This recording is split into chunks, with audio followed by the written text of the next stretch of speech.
Hello, welcome to Gina C Creates. We are going to make this spooky layered pumpkin for Halloween. It even comes with a stand in the back so you can put it on display for your Halloween decor. I even show you how to add fairy lights so you can have it light up and be fun for the whole family.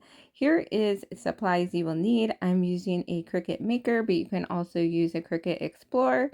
And I'm using 9 sheets of 8.5 by 11 cardstock. That is the 65-pound in weight. You can use any colors you like, but if you want to go with the traditional Halloween colors like I did on one of them, you can use 2 oranges, a white, a black, a yellow, 2 purples, and 2 tans, and an off-white. You will also need a standard grit mat and a Cricut scraper and a scoring stylus. I also use an X-Acto knife and some fairy string lights and some packing tape. And how I layer the cardstock together, I use some foam squares, but you also can use foam tape, foam dots, and you also need some Barely Art craft glue. You can get my free SVG file over at ginaccreates.com. That link is in the video description. And once you have it downloaded, you need to unzip it, and inside you will find 2 subfolders, one with the layered pumpkin and the 4 art files, but the one we're using is the SVG file. It might be displayed as an HTML doc with an internet icon if you were on a Windows PC. And that is just because the SVG doesn't know how to be displayed because there's no program for it. So sometimes it just shows up as the HTML, but that is still the SVG file. So go ahead and upload that to your design cutting program. And for me, that would be Cricut Design Space. And for the other folder, it is the stand. And I just put that as a separate SVG because you can use it or not if you want to add it to a shadow box. But if you want this to stand up on its own, then you can upload that file as well.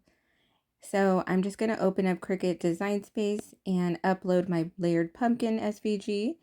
And once it's imported, I'm going to make sure it's the correct size, and that should be the 8 inches by 10.5, and that will fit perfectly on your 8.5 by 11 cardstock. And then next I'm going to upload the second SVG, which is in the stand folder, and just save that to my library as well. And for this one, if it uploads the wrong size, we want to make sure that it is the 4.5 by 6.5. And then we are going to ungroup it, and inside you will see that there's 2 cut lines, and we're just going to change those 2 score lines and then attach it to the stand shape underneath. So those score lines will stay on top of the stand, and those are ready to be cut. So I'm just going to move those out of the way, and I just want to spread out all these layers to show you. Under the pumpkin folder, you can see that there are 9 layers all together. And you can go ahead and change the colors if you like. You just ungroup it, and then you can select each layer one at a time and change the colors. So I also did a pink pumpkin because that is my favorite color and I think it looks great. So you could go ahead and play around with this and choose the colors that you have for your cardstocks. And then it's pretty much ready to cut.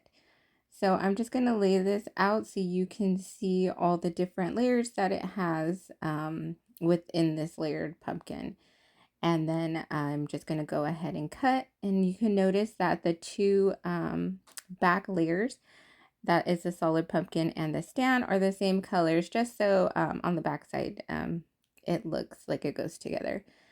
So other than that, we can just get ready to cut, and I cut on the light cardstock 65-pound in weight. Or if you have an Explorer, you can cut on cardstock plus. And then you can go to the scoring tool and switch it to the scoring stylus if you have that as well. Now we're ready to cut out our cardstock. So I just take my Cricut scraper and I clean off my mat, making sure there's no debris stuck to it so my cardstock won't rip, because sometimes if your mat is not clean, it can cause the blade to get caught on it and it'll rip your cardstock. So just go ahead and make sure you clean your mat in between each layer. And I also use some blue painter's tape to hold down my cardstock, and this just keeps it from shifting. Let's say if your mat is too dull, um, the tape really helps just secure your paper down. So go ahead and cut out each layer and make sure you just clean off your mat in between and load that scoring stylus for the layer that has the stand. And I will show you how to assemble next. So once we have all these layers cut out, I just like to stack them in order so I know how they go. I also included a PNG for you in the download that you didn't see, and it shows you the order of the layers in case you want to look at that for reference, or you can look on my blog post because I have it there as well. And then next we are going to just start with the two bottom layers and fill it up with foam squares. And for this layer, I am placing the foam squares around the edges of the pumpkin and in between the holes for the moon because I want those to stand up off the paper when I layer it onto the solid pumpkin shape. So just be mindful of where you're placing your foam squares or foam dots.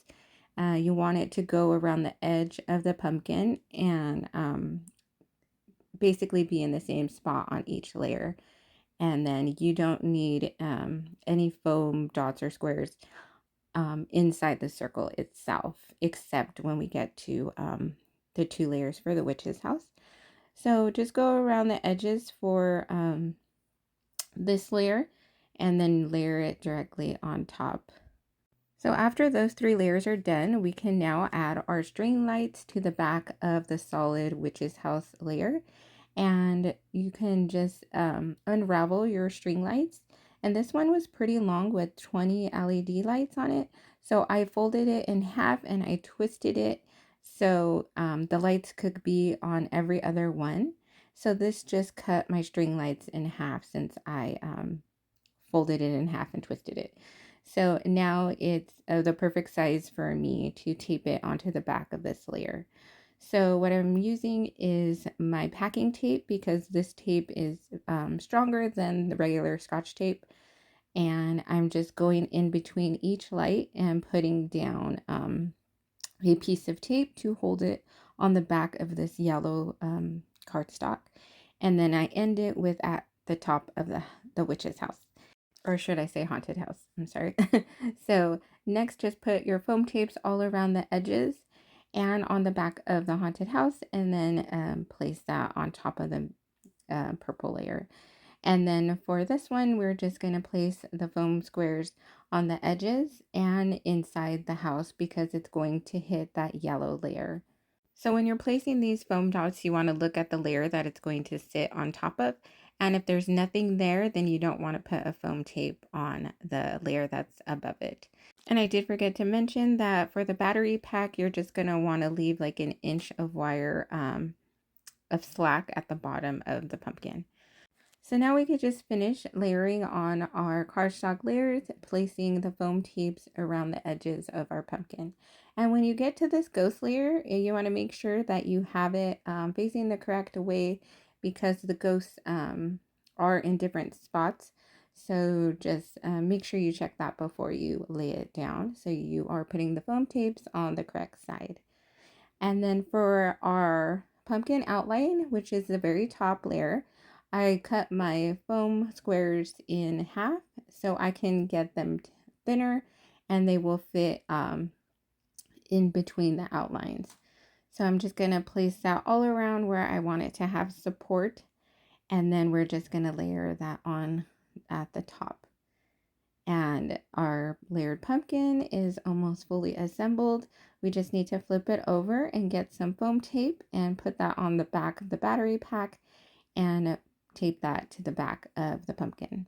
And then for our stand, you can notice that the two score lines are going to be facing inward, and then you just glue them to the back on each side. So you can fold them inward or you can fold them out to lay it flat, and then you just stand it up and you can turn on your lights, and it makes a beautiful layered Halloween display. So I hope you guys enjoyed this tutorial. Let me know what you guys think, and don't forget to download the free SVG.